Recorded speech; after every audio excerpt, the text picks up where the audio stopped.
our attempt to build for you, for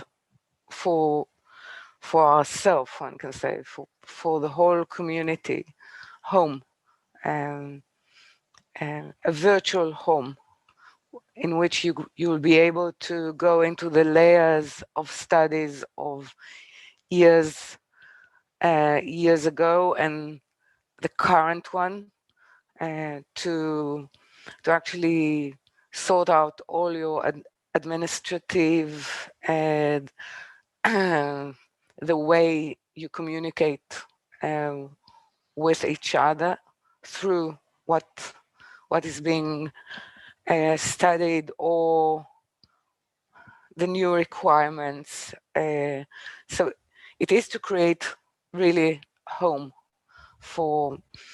So the question that I got was that I need to explain more what it means, the quest for charity. I really think it doesn't even begin to relate to charity. It has to do with something much deeper, of really creating a home for ourselves and for future generation, so they can come into the study with the experience and what is current for them, what will be current for them in the study. So we're trying to virtually lay the foundation of the possibility of even studying from far with a sense of home, with a sense of belonging. So this is actually the need. So I spoke about what it requires in terms of the cost of it, but I think it really speaks about not my vision of it, but your vision, or the importance of the vision that is built in you as you go through the process of studying. And we use the word study, but it seems to me that it becomes clear that study is a word that needs to actually open up to different dimensions, different layers of an actual process of change, of adapting oneself into the need of spiritual evolution, and not to stay with what I wish to have for my well-being or my knowledge or my development. So it cannot be that we will invest in something that will be entirely for us. So we need to look at it as a structure for future generation to come. So they will have a way and a rope of people who walk the way. Okay, so it's many angles and many layers of being able to be with it, even though I'm not around, and some of you most probably will join me. But for those who are, but for those who will have to go through living in our world, I think we need to live something that will give them encouragement, and will give them the condition and the experience, so they can move on. Okay, so if you have any question concerning that. I've been listening. I've been also trying to connect this lesson to this idea, the idea of building a virtual home that you described at the beginning. And I just wanted to try to clarify a few things. So you said earlier that we're the ground, and this kind of the seed is the presence, but we're the ground.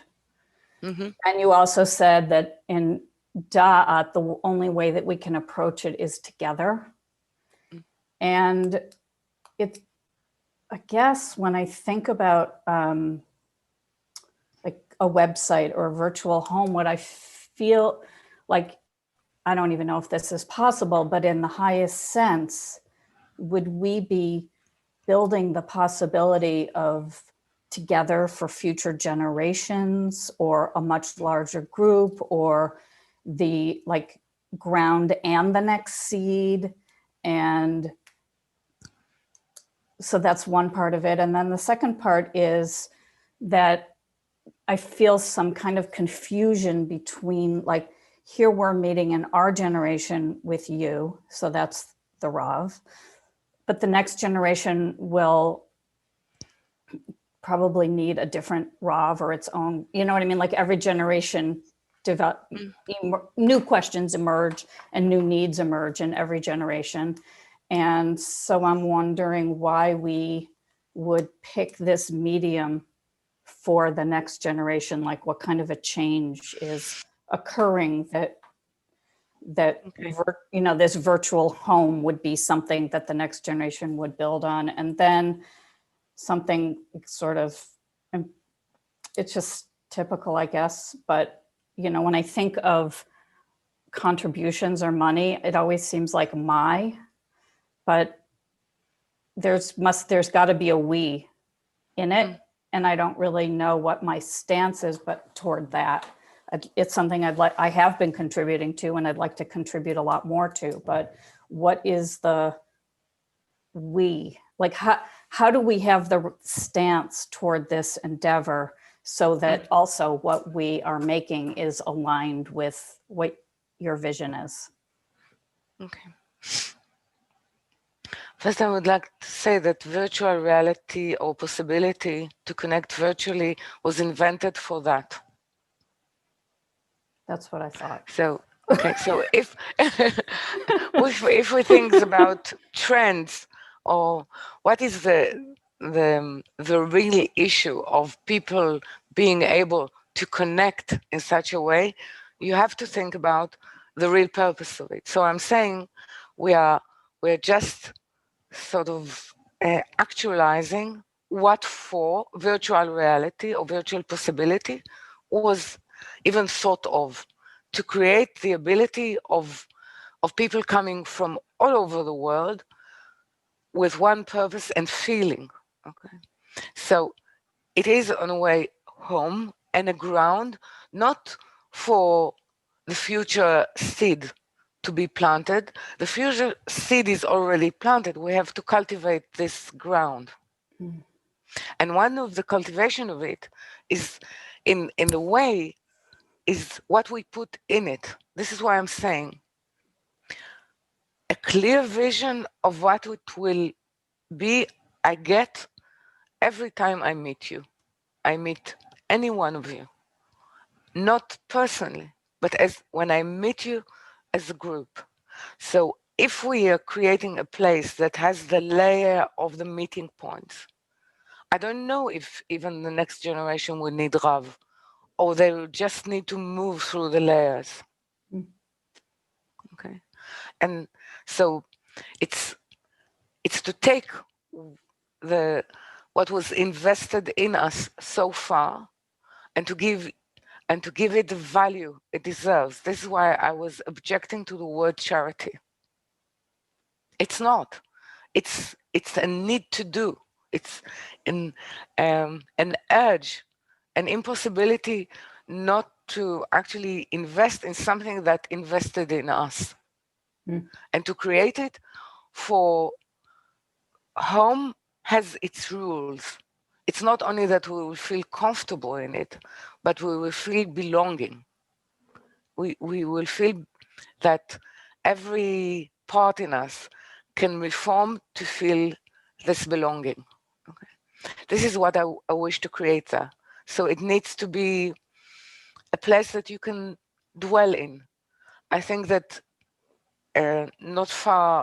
not in the far future, but I mean, even in 1 year, we will be able to translate everything that happened in Hebrew as well to English. So there will be really the same layers that we can walk through. Okay. So it seems to me that it is an effort of us. It's an opportunity to put our efforts, whether it's through money, which is needed now, through translating, through being there, through calling other people to join it. So it will, when it will be there, it will have the pulse that we will be able to feel. Okay. Now it's too scattered. I feel we need, the signal is to gather. And this is one of the ability to gather all the efforts. And then suddenly we will realize what really is needed. Okay. But now it's here and there, and we need to make a home for it. And a home for it is the name of what we're doing. It's called Mishkan Hakavana. So we need to do it virtually and practically. So thank you for helping me to clarify myself.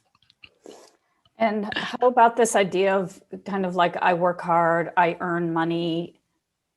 Whose is it? Where is it coming from? Where is it going and why? I think it begins with I'm working very hard. Something in you will ask you for what? For what purpose? And you can say, okay, to secure myself, to secure my children. We know that security has a very iffy order to it, and now in its way, but it's, I said, choice can happen only when there is a point in the heart, meaning the spirit start to speak, or I start to speak with it, and it starts to speak with me. So if there is something that we need to relate to our corporal life, is how we recruit the fruit of our corporal life into something that matters, which is our spiritual present and future. Otherwise, we're not doing work. Part of the work is to actually not only recruit the corporal, but this is only spiritual state can sanctify it and gives it meaning. So the answer is, if we want meaning for all our corporal toil, it must serve something higher than itself. In a way, instead, you could actually have that as the original intention before the work hard. You know, and then it kind of, this is how you tie. This is what can give you actually the energy to do anything in corporal life, because the test is to do it in corporal life. So recruit it and say, on top of what I'm working hard, there is a purpose to it, and I want to invest it. It starts with a 10, with a mass sale. Why it's mass sale? Because it's to do with what I'm saying, the state. This is how we began. Okay, it's to tie it into the purpose of creation and not to myself. Okay, so this is how we started, and this is, yeah. Thank you. Yeah. Okay. Okay.